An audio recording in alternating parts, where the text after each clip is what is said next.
Bonjour à tous. Je vous propose de visionner une interview de Yoann Livernet qui a été réalisée en décembre dernier par le média indépendant Univers TV. Dans cette vidéo, Yoann Livernet s'exprime sur le nouvel ordre mondial, la dictature sanitaire, la guerre en Ukraine et l'opposition contrôlée. Point très important, en fin de vidéo, Yoann vous présentera ses ouvrages ainsi que les liens de ses réseaux et partenaires. Je vous souhaite un bon visionnage. Johan, nous sommes fin 2022 et nous assistons à l'installation de ce nouvel ordre mondial annoncé par des présidents de la République tels que Jacques Chirac, François Mitterrand, François Hollande, Nicolas Sarkozy, Emmanuel Macron, ainsi que de nombreux présidents dans le monde. Alors, ce projet est mené par un gouvernement mondialiste qui prend toutes les décisions importantes à l'échelle internationale. Ce gouvernement a pour courroie de transmission des lobbies mondialistes euro-américains tels que le club Bilderberg, la Trilatérale, le club de Davos et le CFR. La population qui est consciente de l'installation de ce nouvel ordre mondial s'est organisée en un mouvement de résistance qui se développe malgré une forte infiltration de l'opposition contrôlée. Depuis le premier confinement, il y a 2 ans, nous constatons un éveil croissant de la population, mais malgré les actions en justice et la mobilisation, nous ne voyons pas de réelle amélioration de la situation en France. Par conséquent, Johan, ce nouvel ordre mondial que vous annoncez depuis longtemps, êtes-vous surpris qu'il arrive à grands pas? Non, pas du tout, absolument pas. Alors, pour rappel, le premier à avoir employé cette expression de nouvel ordre mondial publiquement, ce fut George Herbert Walker Bush, donc le père de George Bush, donc, qui avait employé cette expression, c'est passé le 11 septembre 1990. Bon, bien plus tard, chez nous en France, donc à l'époque, dans les années 90, nous, ça n'était pas du tout familier, contrairement à aujourd'hui, en 2022. Et chez nous, en France, depuis, on a eu notamment Nicolas Sarkozy qui, je vous le rappelle, avait affirmé en janvier 2009, on ira ensemble vers ce nouvel ordre mondial et personne, je dis bien personne, ne pourra s'y opposer. Hein. Cette déclaration est restée assez célèbre. On ira ensemble vers ce nouvel ordre mondial. Et personne, je dis bien, personne ne pourra s'y opposer. Aujourd'hui, récemment, on a eu Joe Biden Jr. qui a affirmé qu'il va y avoir un nouvel ordre mondial, mais il reste à savoir qui va le diriger, qui va le piloter. And we are just now where we move into the exponential phase. And I agree.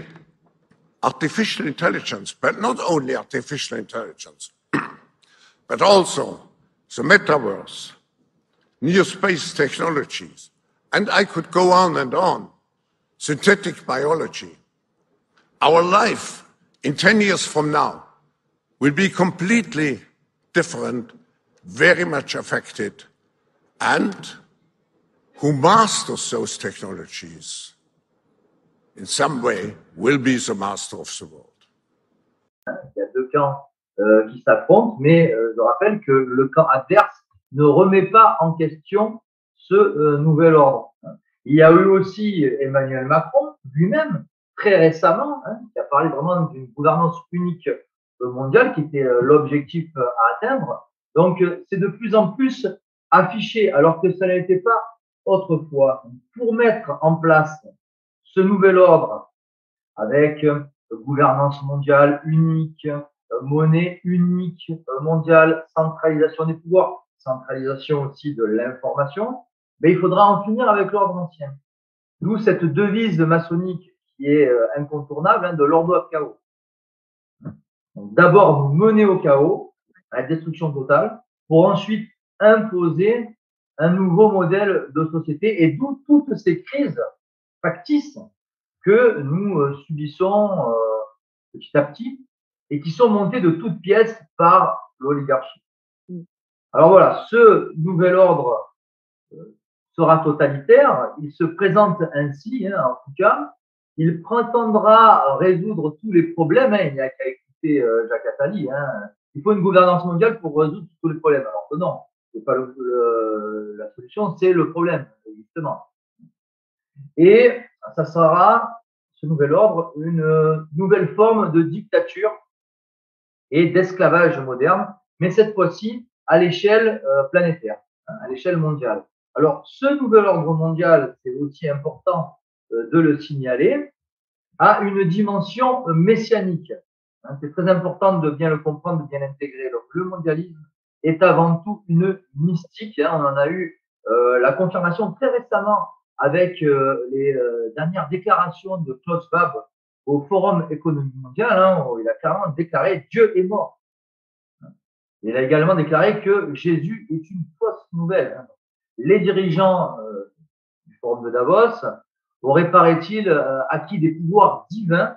Donc voilà, on est clairement dans le péché du Lucifer, hein, le péché d'orgueil. Se prendre pour Dieu, de pécher par orgueil. Et donc, ils auraient des pouvoirs divins, et ce, pour régner sur l'humanité. Et selon le Forum économique mondial, une nouvelle religion mondiale unique, dont je parlais à l'instant, est arrivée, une nouvelle religion, et elle unit toute l'humanité pour qu'elle se prosterne, cette humanité, devant l'autel de la science du climat, du technocommunisme et de l'eugénisme. Voilà ce qui a été déclaré. Voilà en gros quelle fausse religion doit se substituer à la vraie. Et donc voilà, je crois que les choses sont claires, hein, c'est de plus en plus clair pour tous ceux qui veulent bien ouvrir les yeux et qui veulent bien observer les événements importants avec une certaine objectivité. Alors, d'après vous, Johan, que risque-t-il de se produire dans les prochaines années? Alors, justement, vous venez d'en parler, ce que veut mettre en place le pouvoir occulte mondialiste, avec ses courroies de transmission, vous en avez cité quelques-unes, hein, donc ces relais que j'appelle dans mes conférences et vidéos et dans mes livres aussi, des organisations que je qualifierais de paramaçonniques. Hein, vous avez parlé de Davos, du CFR, du Bilderberg, qui est la latérale, bien sûr, l'ONU, hein, qui est la plateforme mondialiste, cet axe anglo-américain, il y a la Roundtable, la Chatham House, qui est le pendant à Londres du CFR à New York. Donc, il y a toutes ces institutions, si vous voulez, qui prennent part à ce projet de destruction, à cette gouvernance mondiale, qui exécute en quelque sorte les plans de l'oligarchie mondialiste, c'est-à-dire de familles articulées autour des Rothschild, hein, l'oligarchie bancaire et industrielle. Et donc, pour répondre à votre question, qu'est-ce qui risque d'arriver dans les prochaines années d'ici 2030? On a déjà on a pu voir, constater une troisième guerre mondiale, hein, qui a déjà débuté officiellement en février, alors qu'elle avait déjà commencé officieusement en 2014 dans le Donbass. Et on devrait avoir aussi prochainement une pénurie alimentaire qui succéderait alors à la pénurie d'essence que l'on est en train de vivre, mais qui n'est qu'un petit hors-d'œuvre, hein, de ce qui nous attend, certainement. Crise énergétique aussi, c'est un peu le but de cette troisième guerre mondiale, hein, et peut-être même une crise nucléaire, on ne sait pas. Toutes sortes de crises, en tout cas, qui doivent nous amener à un chaos orchestré par cette oligarchie, puis un nouvel ordre, hein, d'où l'ordre à chaos. Puis, il y a aussi un point sur lequel on ne peut pas passer, que l'on doit cibler et regarder en face et que l'on devra refuser, nous, à notre niveau, c'est le totalitarisme numérique.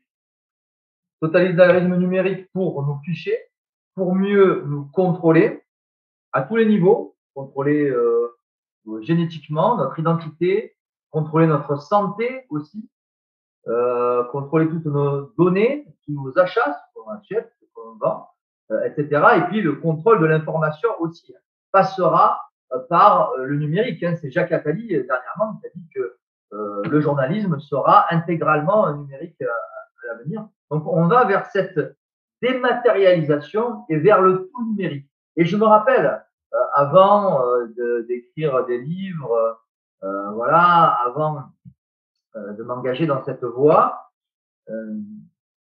j'ai travaillé pendant 11 ans à l'URSSAF du Var. Et déjà, il était question de dématérialisation. Donc, si vous voulez, dans le domaine de l'entreprise, il est déjà question de dématérialisation.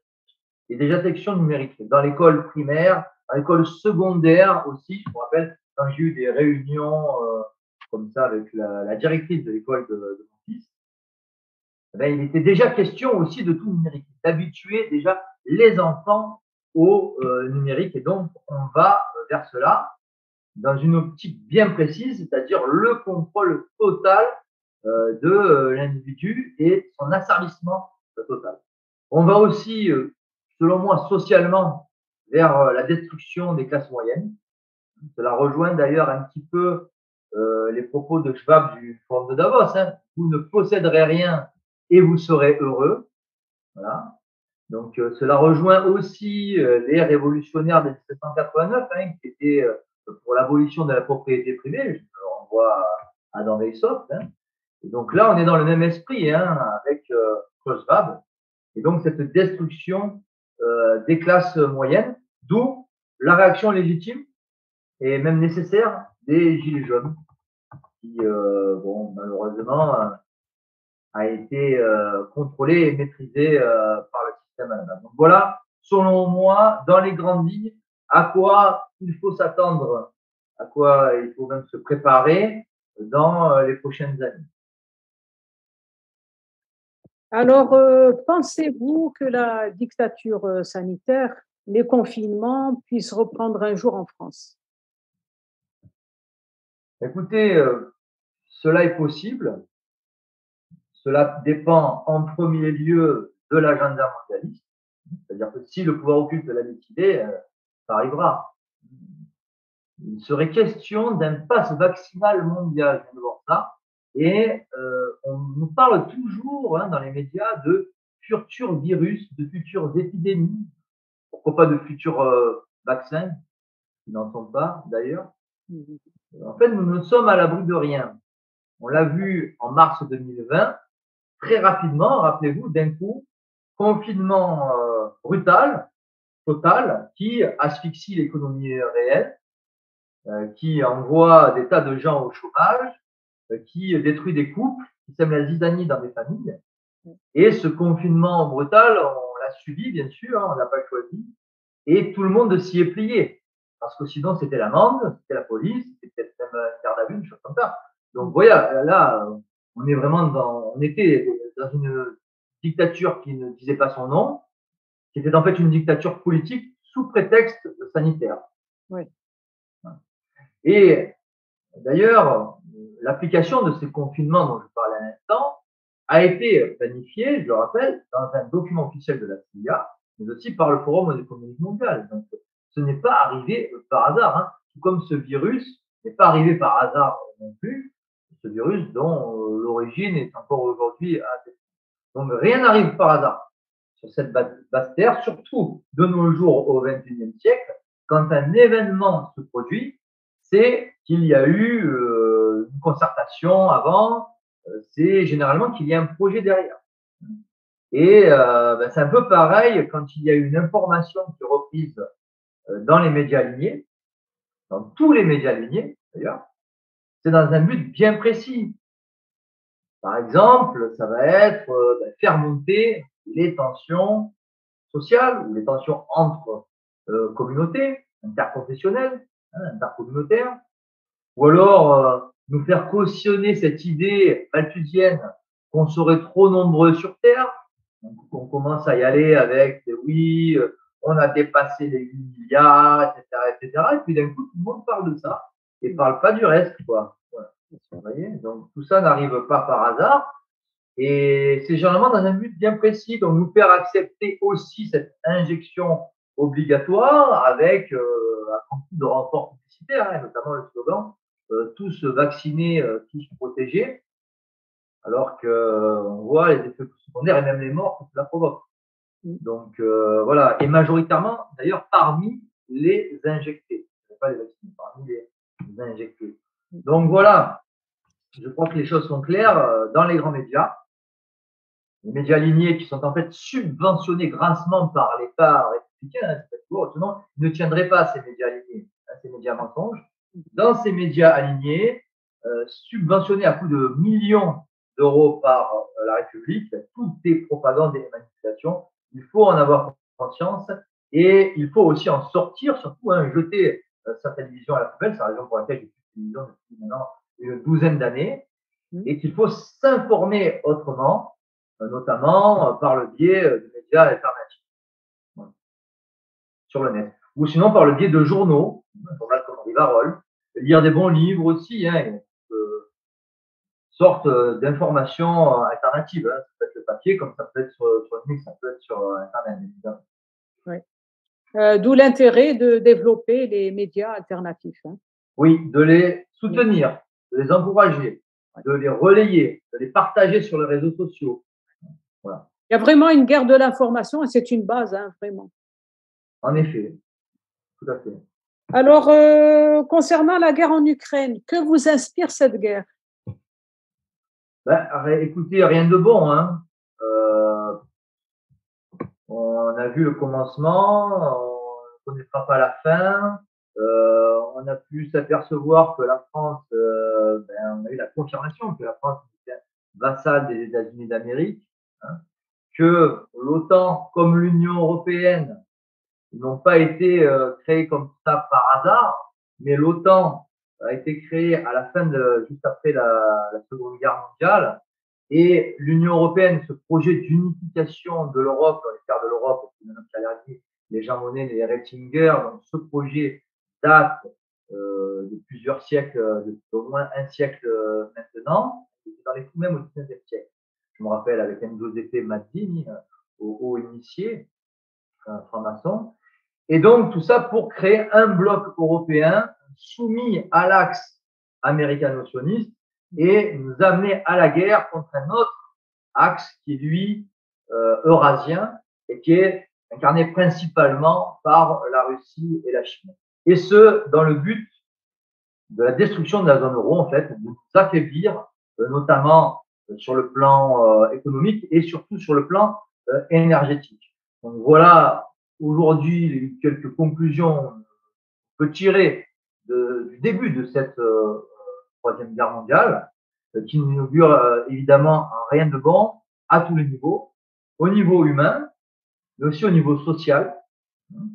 Et nous, en France, il ne faut pas croire que parce que ça se passe loin de chez nous aujourd'hui, donc en Ukraine, hein, la frontière russe, que nous n'allons pas être touchés par cette Troisième Guerre mondiale. Nous allons certainement en subir des conséquences à court ou à moyen terme. C'est une évidence. Ouais. Ah oui, nous sommes directement impactés. Hein. Ça peut être concrètement des coupures d'électricité, des coupures de gaz, voilà. Ça peut être une crise, une pénurie alimentaire aussi qui en découle. On nous met tous sur le dos de la Russie, hein, je le rappelle. Hein. Ça y est, on manque d'essence, il y a une pénurie d'essence, c'est la faute de la Russie. Demain, il y aura le manque de moutarde. Ce sera la faute de Poutine, voilà. C'est le nouveau Hitler, malheureusement. Alors, je ne dis pas que le modèle russe est parfait. Il y a à dire, il y a à redire. Alors, le modèle chinois, encore pire, parce qu'eux ont vécu la véritable dictature. Hein. C'est une dictature light en comparaison à ce qui se passe en Russie, en Chine avec le Parti communiste chinois. Donc, c'est loin, très très loin d'être parfait dans le camp adverse, le camp opposé au bloc européen qui soutient un grand renfort de milliards. Hein. C'est sur notre argent, en fait, que on fait la guerre à la Russie et qu'on soutient donc l'effort de guerre en Ukraine. C'est sur notre argent, c'est sur l'argent de l'Union européenne. Donc c'est à chaque fois sur l'argent du contribuable français, italien, espagnol, etc. Donc c'est ça qui est le plus dramatique. Donc cela, bien évidemment, ne peut mener qu'à notre perte à tous les niveaux, au niveau financier, au niveau social, au niveau énergétique. Et sur le plan humain aussi.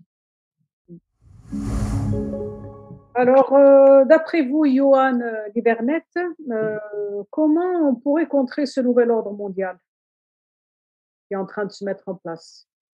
Alors, écoutez, c'est une bonne question. Alors, déjà, la première chose, c'est que nous n'avons pas le pouvoir.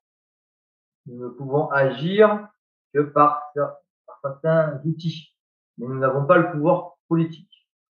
Pour un Jacques Attali, qui lui a le pouvoir, hein, qui est le marionnettiste du président de la République en place, et qui l'était depuis donc les années 80 et François Mitterrand, donc pour Attali, le contrôle de la presse est fondamental, le contrôle de l'information l'est tout autant, hein, c'est essentiel. Donc ce même Attali exècre les réseaux sociaux, soit dit en passant, il estime que ces réseaux sociaux sont les fossoyeurs de la démocratie, hein, c'est assez intéressant, je trouve, comme remarque. Et nous avons aujourd'hui des outils à notre disposition, comme je disais, pour informer, pour même contrer par l'information en désobéissant à ce système. Nous avons Internet, de bons sites Internet, nous avons le livre, des livres, de plus en plus de livres, nous avons les réseaux sociaux partagés pour diffuser un maximum d'informations. Je pense, et je suis convaincu, qu'il faut se servir de tout cela, de tous ces outils, dans la mesure du possible. Alors, le problème, c'est évidemment la censure qui sévit de plus en plus sur Internet, et j'espère que notre entretien lui-même ne sera pas censuré. Et par l'information, il faut mobiliser un maximum de monde pour boycotter ce projet qui se met en place. Alors, le grand avantage du boycott, c'est qu'il ne passe pas sous le coup de la loi, vous voyez, et qu'il est pacifique, le boycott. Et oui, et c'est une arme quand même assez redoutable. Donc, refuser l'injection obligatoire, refuser le masque obligatoire, le pass vaccinal, hein, refuser le totalitarisme numérique, refuser les médias mensonges en pan avec les médias alignés, en n'ayant plus de télévision chez soi, je trouve que ça serait un très très bon début et que s'il y avait un maximum de gens qui prenaient ces mesures-là, ce choix-là, on n'en serait pas là. De toute façon, cette crise politique, en fait, hein, cette dictature politique sous prétexte sanitaire, n'a pu avoir lieu tout simplement parce que les gens avaient un téléviseur chez eux. Il suffisait que les gens éteignent leur télévision ou qu'ils n'en aient pas chez eux pour qu'il n'y ait pas de crise sanitaire, pour qu'il n'y ait pas de dictature politique sous prétexte sanitaire. C'est aussi simple que ça.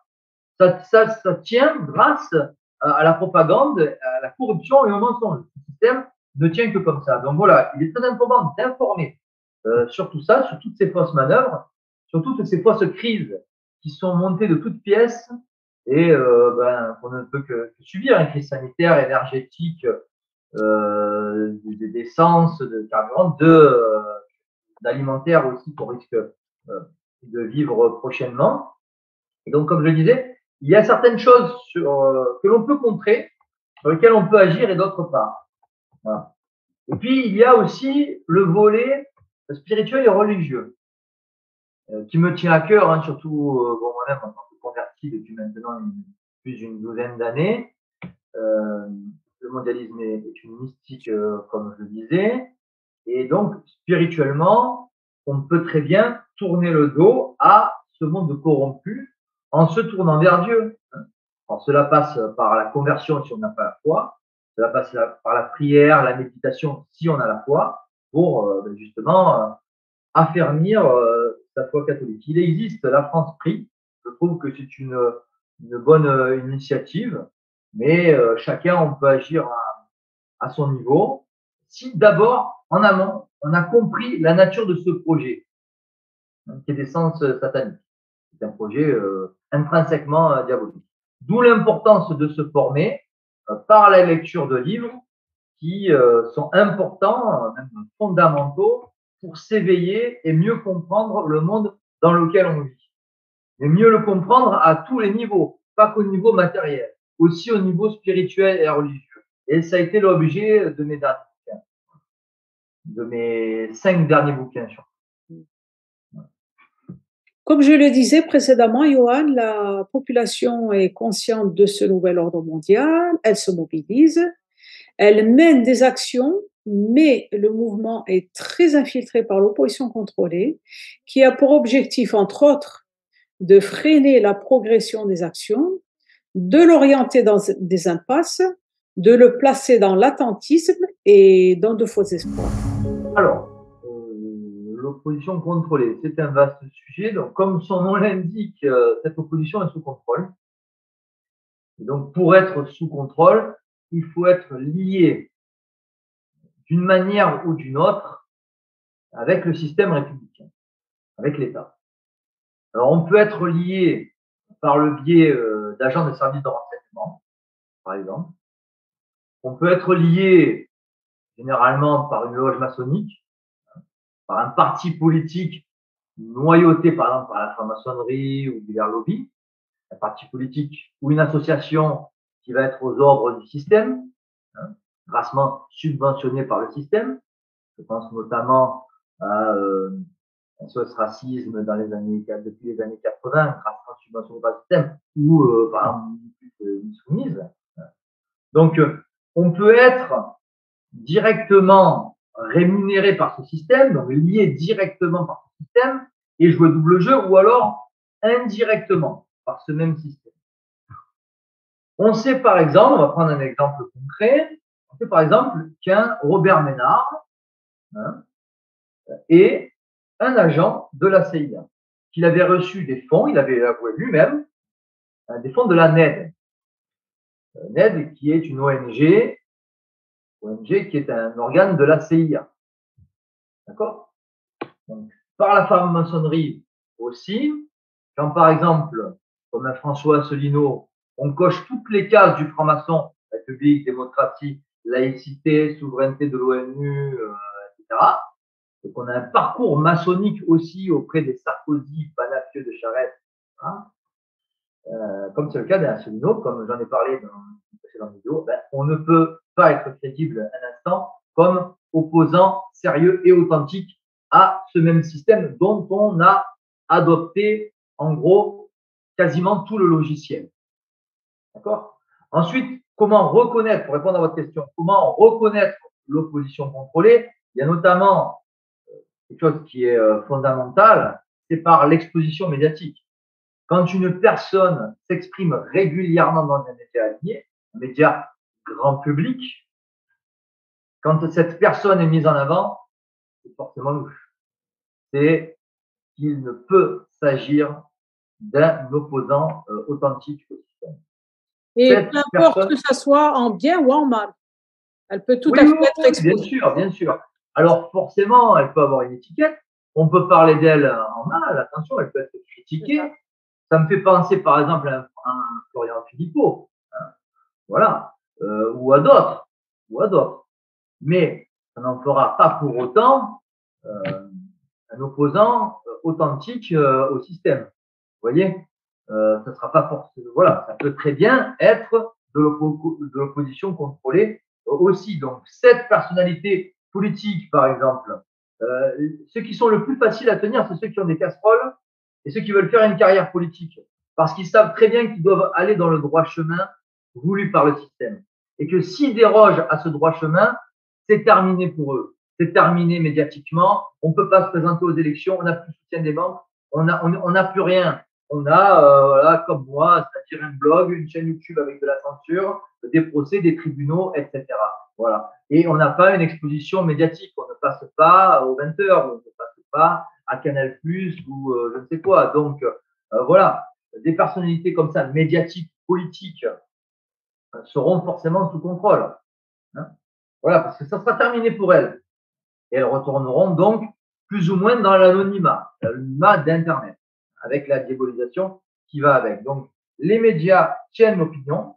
Il y a une fausse pluralité d'opinions, en fait, dans ces médias. Ça a été l'objet, d'ailleurs, d'une précédente vidéo, gauche sioniste contre droite sioniste. Hein, en fait, cette opposition factice avec une même oligarchie à la tête, hein, qui tient les deux camps.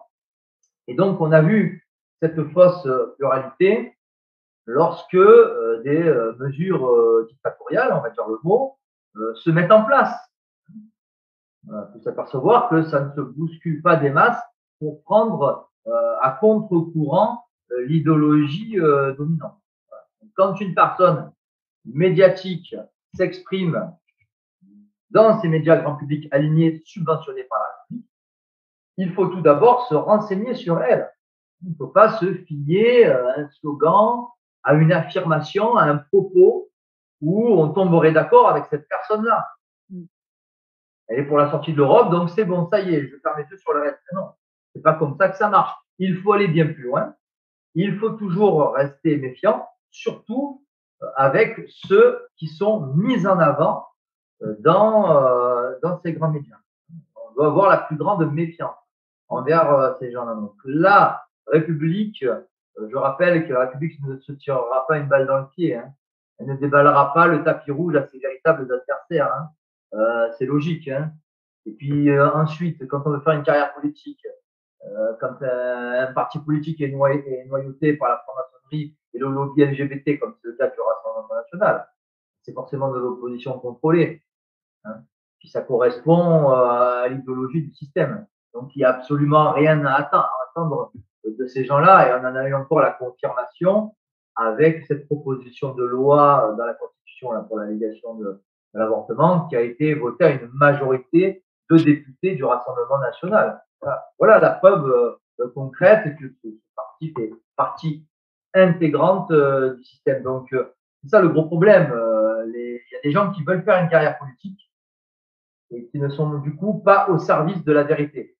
On ne peut pas être au service, on ne peut pas servir deux maîtres à la fois, hein, Dieu et maman, et on ne peut pas être au service de la vérité et aussi de sa carrière politique. Il faut faire un choix. Soit l'un, soit l'autre.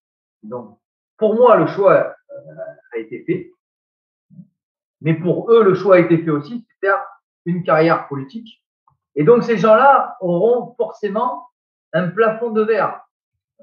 Ils s'auto-censureront, ils ne diront pas forcément la vérité et selon les décisions à prendre, ils ne prendront pas la bonne décision. Et on l'a vu sur des sujets importants. Injection obligatoire, IVG, hein, des piliers du projet mondialiste, hein, sont vraiment de pur produit maçonnique. On a aussi on observe pas mal d'agents de crise, d'agents d'influence, voilà, qui orientent sur des thèses, des hypothèses pas vraiment fondées, le plan Q, les Trumpistes, ces mouvements patriotes. Voilà, ça maintient dans des espoirs, justifiés ou pas.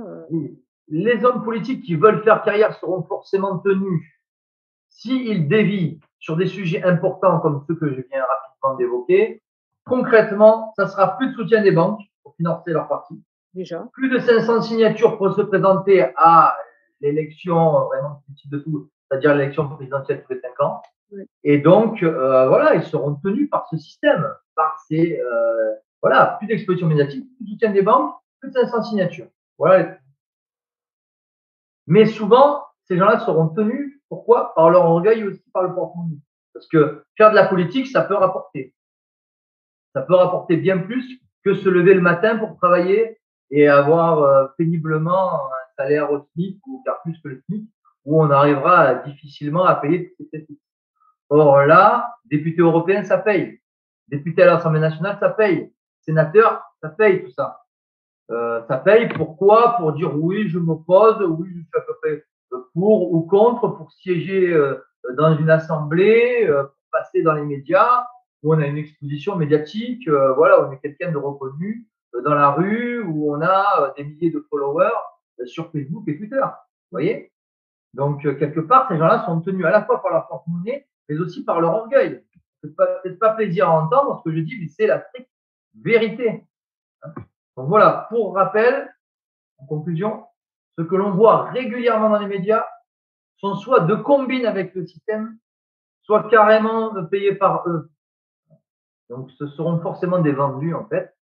Et d'ailleurs, ça a été un peu le cas, ça me fait penser aux leaders des Gilets jaunes, hein, qui n'étaient pas fluides d'ailleurs. Et la question à se poser, c'est pourquoi eux ont été médiatisés plutôt que d'autres. Hein. Et Gilets jaunes mélanchonistes, qui n'avaient a priori rien de plus que ceux qui étaient dans les cortèges tous les samedis. Donc voilà, je crois qu'il y a de bonnes questions à se poser. Et donc il faut se les poser, ces bonnes questions, et arrêter de s'illusionner. Et donc, d'après vous, parmi des gens qui se présentent comme étant des lanceurs d'alerte, Oui. existerait-il des lanceurs d'alerte qui ne seraient pas sous contrôle? Oui, bien sûr, des gens qui, de manière honnête, effectuent, un travail intéressant, un travail, pour éveiller les consciences ou un travail pour amener, les gens dans le camp de Dieu ou en tout cas pour faire comprendre, certaines choses, oui. Il y en a heureusement, qui luttent à leur niveau, dans leurs différents domaines, hein. Dans le domaine de la santé, il y a un professeur Perron, ou il y a quelqu'un comme, Céline Naïvi ou Thierry Casanova, c'est les premiers qui viennent en tête, hein. Mais après, dans d'autres domaines, nous, dans l'antimondialisme, dans l'antimaçonnisme, il y a des gens comme Pierre Hilard, comme moi-même, mon camarade Paul-Étienne Pierrecourt. Bon, voilà, je vais certainement en oublier, hein, donc c'est pas évident de citer les uns et les autres, mais il y a des gens qui font un travail honnête, qui porte ses fruits. Il y a quand même de plus en plus de gens qui se réveillent, qui prennent conscience de cela. Alors des fois, il y en a, il aura un peu plus de temps que pour d'autres. Donc, je pense que quand même tout ça est positif. Il faut regarder le verre à moitié plein plutôt que le verre à moitié vide, sinon on va rapidement déprimer.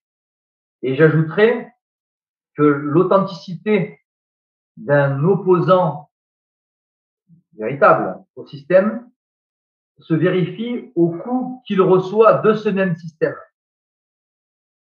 Perte d'emploi, procès dans les tribunaux, censure sur Internet, bien sûr, condamnation judiciaire et même prison avec sursis ou encore prison ferme. Donc, c'est assez simple à constater. Si au lieu de recevoir des coups, les médias lui déballent le tapis rouge, c'est qu'il y a anguille sous roche, c'est qu'il y a un souci. C'est que ce lanceur d'alerte n'est pas un opposant authentique et véritable, mais plutôt de l'opposition contrôlée. Ou alors, c'est que cette personne n'est pas forcément de l'opposition contrôlée, n'est pas forcément liée au système, mais elle ne veut pas prendre de coups, elle va s'auto-censurer, et du coup, elle va faire des compromis, elle veut faire des sous dans son coin, mais froisser personne et surtout pas se prendre de coups, pas être censurée. Et elle va se mettre elle-même un plafond de verre et elle va dire que certaines vérités et pas d'autres. Vous voyez? Rétention d'informations, oui. Voilà, elle va dire partiellement la vérité. Bon, moi, ces gens-là, en général, ne m'intéressent pas. La vérité est une et il faut dire toute la vérité. Voilà. Après, il y a certains sujets qui sont particulièrement casse-gueule où on fait directement de la ferme, comme le révisionnisme. Donc, là, il vaut mieux être très prudent et même prendre des pincettes. Voilà. Éviter ce genre de sujet et plutôt aller sur d'autres. Tout simplement parce qu'il n'est pas permis de parler de ce sujet-là. Voilà. Alors, on peut renvoyer vers certains qui ont fait le boulot, et puis après, les gens se font leur avis par eux-mêmes. Mais je trouve que voilà, cette relation que l'on a à la République et les coups que l'on donne et aussi les coups que l'on reçoit, ben, c'est fondamental à prendre en considération. Voilà. Si quelqu'un est dans notre milieu depuis 10 ou 15 ans et que ben, la personne passe, je ne sais pas moi, chez Hanouna, sur RMC ou chez Percoff ou je ne sais sur quel média, et que ben, autour de cette personne, ben, des gens morts se retrouvent dans les tribunaux et que cette personne, il n'y a jamais rien, il faut la laisser tranquille, il faut se poser de grosses questions. Par contre, ben, si cette personne, à un moment donné, on lui tombe dessus et que c'est plainte sur plainte, comme c'est mon cas en fait, hein, j'ai perdu mon emploi en 2009, j'ai été incarcéré l'année dernière, la ceinture, je connais ça, les plaintes d'associations communautaires, je connais aussi très bien. Bon, donc voilà, forcément, on aura plus de crédit que voilà auprès des gens qui, en tout cas, font fonctionner leur cerveau et raisonnent de manière objective. Mais pour répondre à votre question, oui, il y a des lanceurs d'alerte qui font du bon travail et il faut les encourager, il faut les soutenir, il faut se déplacer sur le terrain, se rencontrer, parce que c'est une chose de regarder des vidéos sur YouTube, mais c'en est une autre de commander les livres de tel auteur, d'aller le rencontrer, vous voyez, de partager ses vidéos, de partager ses livres sur les réseaux sociaux. Et bon, malheureusement, beaucoup de gens ont peur en fait, ont peur d'être stigmatisés, ont peur du qu'en dira-t-on, et donc ont peur de ne serait-ce que liker une publication de tel ou tel dissident, peur de partager, vous voyez, peur d'être eux-mêmes étiquetés par association. Voilà. Et je trouve que cette peur doit changer de camp. Cette peur doit changer de camp. C'est dans le camp d'en face que les gens doivent avoir peur et pas dans notre camp. Il faut que les gens se décomplexent et voilà, on soutient ceux qui vont au front, on soutient ceux qui mouillent le maillot, on soutient ceux qui disent la vérité, quoi qu'il en soit. Quelles actions réalisables et issues positives pouvons-nous espérer de ce mouvement de résistance actuel? Alors, action collective ou individuelle, parce que à l'échelle collective, la plupart des mouvements ont été tués dans l'œuf. En fait. Donc, personnellement, j'y crois pas. Hein, je ne crois en aucun parti politique. Je pense même que le parti politique est le problème. C'est un véritable problème et non la solution. Et après, à l'échelle individuelle, s'inscrire dans cette démarche de guerre de l'information. Voilà. Il y a une démarche de conscientisation, une démarche d'information non alignée, qui est fondamentale, qui passe par le net, qui passe par le livre, qui passe aussi par les réseaux sociaux que l'on doit utiliser, non pas pour faire son bouffon avec des selfies toutes les 10 minutes comme certains le font, hein, je suis désolé, mais par de l'information alternative, non alignée, pour contrecarrer les plans de cette oligarchie mondialiste qui est toute puissante et qui a tous les pouvoirs et s'articule autour de réseaux maçonniques particulièrement et dont le projet est clairement la destruction totale de notre patrie et de l'humanité, de notre identité, de l'humanité en Occident et dans le monde. Et selon vous, est-ce qu'une libération par les urnes serait envisageable? Voilà, je ne sais plus quel pape avait dit, nous ne sommes pas dans le suffrage. Le suffrage universel est en fait un mensonge universel. D'accord Nous ne vivons pas en démocratie, mais sous une plutocratie, sous le règne de puissance d'argent, sous le règne d'une oligarchie bancaire. Et d'ailleurs, les différentes multinationales dépendent de leurs emprunts, de prêts accordés par ces cartels bancaires. Donc, on ne peut pas croire aux urnes, puisque il y a un système qui ne permet pas à ce qui est un représentant authentiquement patriote français d'arriver au pouvoir. Ce n'est pas possible. Donc, tout est verrouillé à ce niveau-là. Par contre, il faut le courage, il faudra beaucoup de courage et même l'esprit de sacrifice, puisque quand on prend des coups, il y a la notion de sacrifice. Et oui, on sacrifie sa liberté, on sacrifie même sa santé, je sais de quoi je parle, pour les idées que l'on défend. Vous voyez, on sacrifie beaucoup de choses. Donc, il faut avoir un minimum de courage pour défendre cette vérité, pour contrer de manière totale et absolue le projet qui se met en place, d'où le recours aux burnes plutôt qu'aux urnes, chère Saïda. Oui. D'autant plus que nous ne sommes pas en démocratie du tout. La démocratie représentative, ce n'est pas la démocratie. Mon modèle, c'est Saint-Louis au XIIIe siècle. Donc, ce qu'il faudrait dans l'absolu, c'est un roi très chrétien, avec une monarchie de droit divin, non une monarchie constitutionnelle. OK? Donc, voilà ce qu'il faudrait dans l'absolu. Mais tout d'abord, un chef d'État patriote français, ce serait déjà une très bonne chose. Mais aujourd'hui, on en est très loin. On en est très loin. Et par les urnes, on n'y arrivera pas. C'est une certitude. J'en ai parlé tout à l'heure. Hein, il y a des filtres. Voilà. Il y a ce filtre républicain qui tient sur 3 points: l'exposition médiatique, le soutien des banques et les 500 signatures. D'où viennent-elles ces 500 signatures? C'est un barrage. D'élus francs-maçons. Donc, comment peut-on faire? Ce n'est pas possible.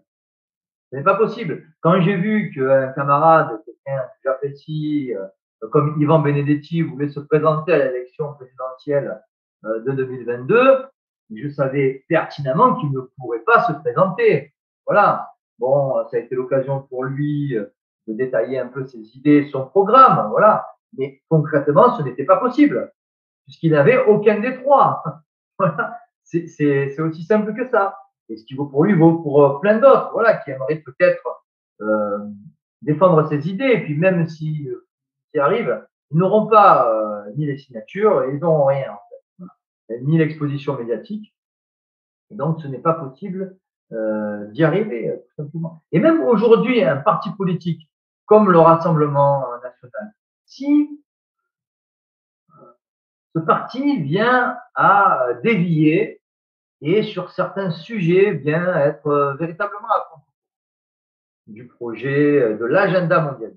Il y a un agenda en fait, qui est validé par la Macronie.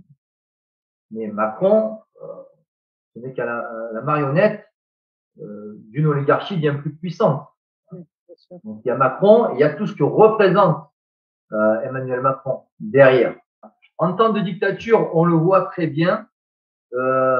Là, ils sont capables d'envoyer des pères de famille pour rien en prison. Voilà, ils sont capables de couper le micro, ils sont capables de censurer. Ils ont fait ça à Trump, ils peuvent le faire pour nous. Hein. Du jour au lendemain, ils peuvent me faire fermer tous mes réseaux sociaux, mon blog, je ne sais quoi. Voilà, hein, ils nous ont fait sauter Russia Today et Sputnik d'un coup. Ça y est, c'était terminé. Maintenant, il n'y a plus que Russia Today d'ailleurs sur Telegram, je suis abonné. Mais voilà, ça peut être violent et radical. Et ça, Marine Le Pen et son entourage, maçonnique et LGBT tout en passant, le savent très bien. Elle sait très bien, Marine Le Pen, que pour vivre de la politique, pour vivre très grassement de la politique, hein, il faudra qu'elle ne dévie pas. Il faudra qu'elle valide l'avortement, il faudra qu'elle valide la dictature sanitaire, etc., etc.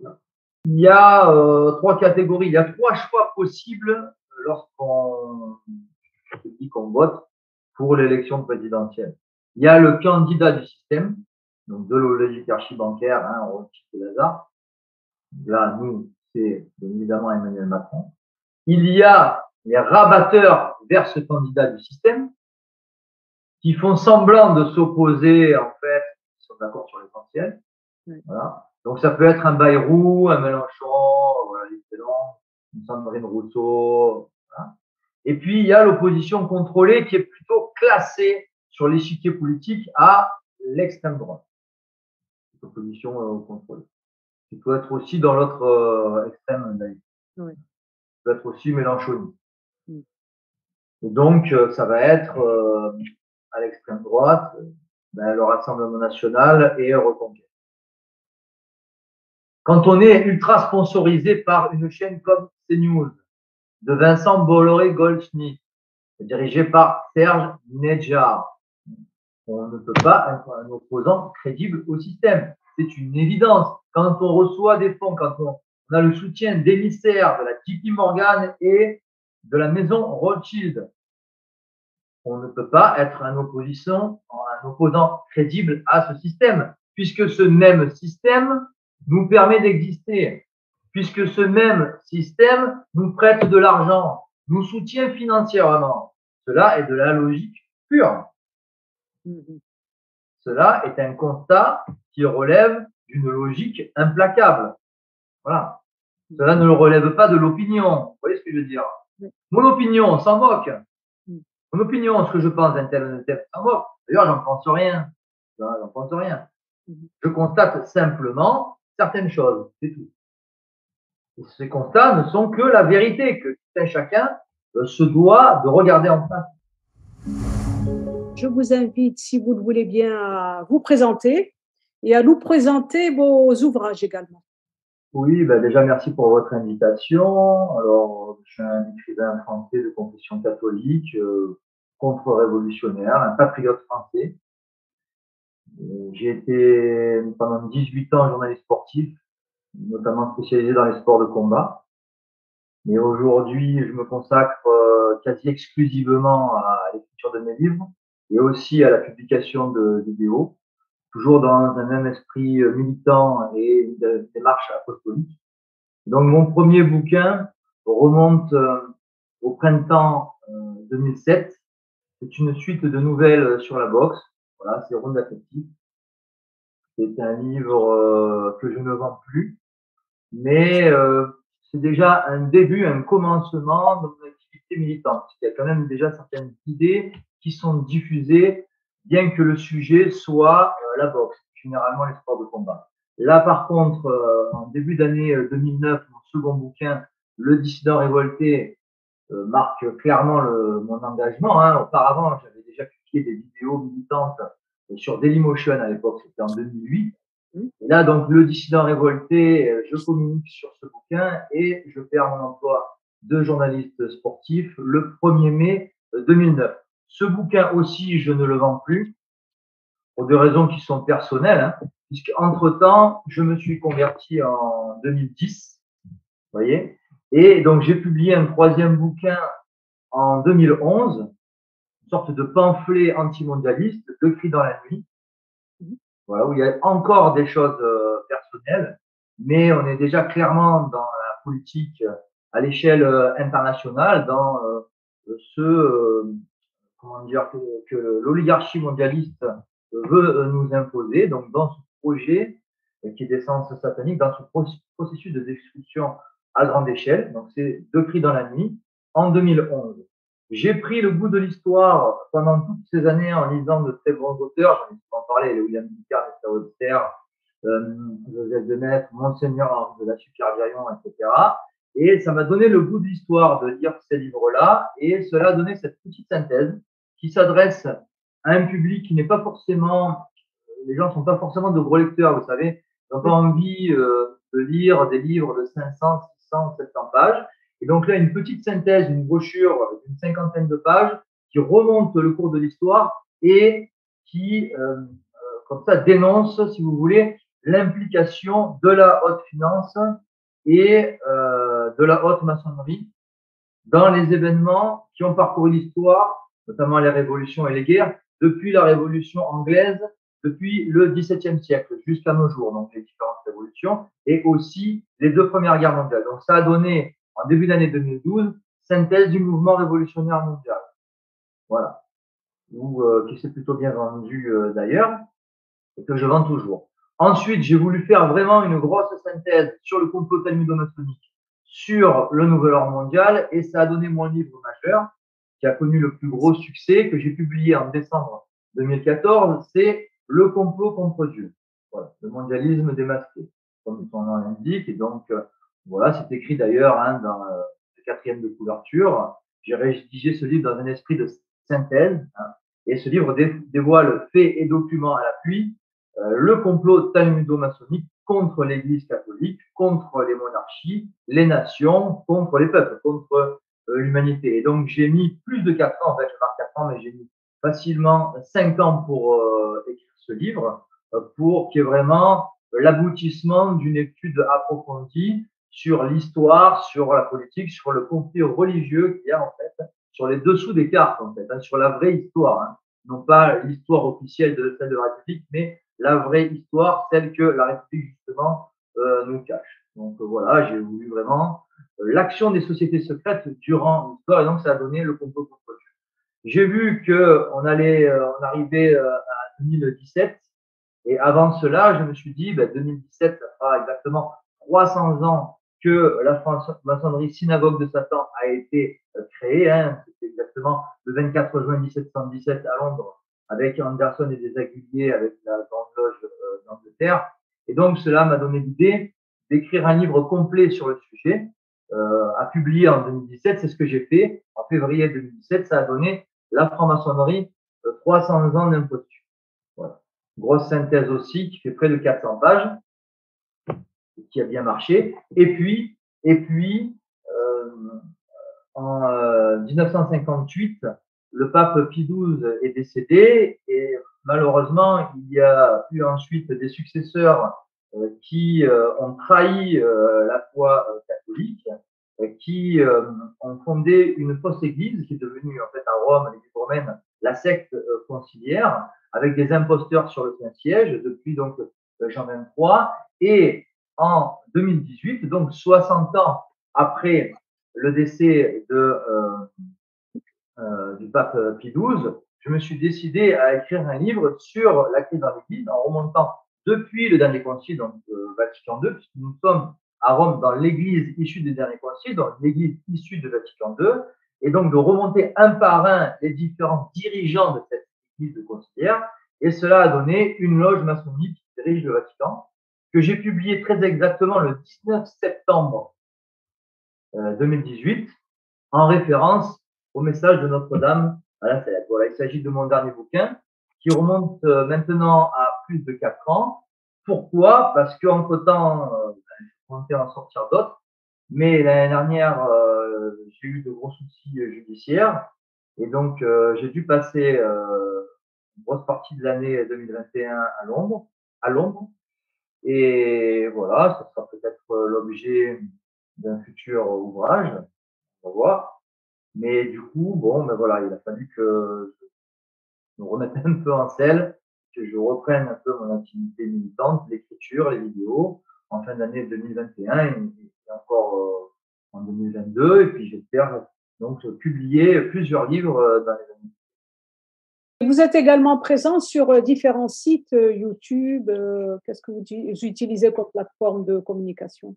Oui, ben, un petit peu tous les réseaux disponibles. C'est-à-dire que bon, moi-même, j'ai un blog, hein, wordpress.com. Après, j'ai une page Facebook, 2 comptes Facebook même, un compte VK, Twitter, Telegram aussi, même une page sur Gloria TV. Encore. Ben, là où en fait, il est possible de s'exprimer, quoi. Voilà, bien sûr, une chaîne YouTube. Je crois un peu plus de 11 000 abonnés. J'ai aussi une liste de diffusion, donc ceux qui veulent recevoir ma lettre d'information par courriel peuvent me contacter sur mon mail livernet83@gmail.com. Voilà, ce qui permet une certaine visibilité. Voilà, et puis il y a aussi certains sites internet qui me diffusent volontiers, que je salue, notamment le librepenseur.org, le Profil Catholica, ou c'est des vacantismes WordPress, des pages Facebook comme À la gloire de Jésus ou la Ligue Saint-Amédée, j'en oublie certainement, qui relaient l'information, qui permet d'avoir une visibilité. Et quand on défend ces idées, c'est vrai que c'est important de pouvoir toucher un public assez large. Alors forcément, je n'ai pas la visibilité que des personnes peuvent avoir qui passent dans le média aligné, à la télévision, où là on touche des millions potentiellement des millions de personnes, mais quand même plusieurs milliers, voire plusieurs dizaines de milliers de personnes. Et d'ailleurs, mes bouquins se vendent bien, notamment Le complot contre Dieu qui approche les 5000 ventes, la franc-maçonnerie 3 ans d'imposture qui fait partie des meilleures ventes sur le catalogue d'édition Saint-Rémy, je viens de voir, qui a dépassé les 3000 ventes. Bon voilà, c'est quand même assez positif. Personnellement, je préfère voir le verre à moitié plein plutôt qu'à moitié vide. Voilà. Et de toute façon, que plus ou moins de gens approuvent mon travail.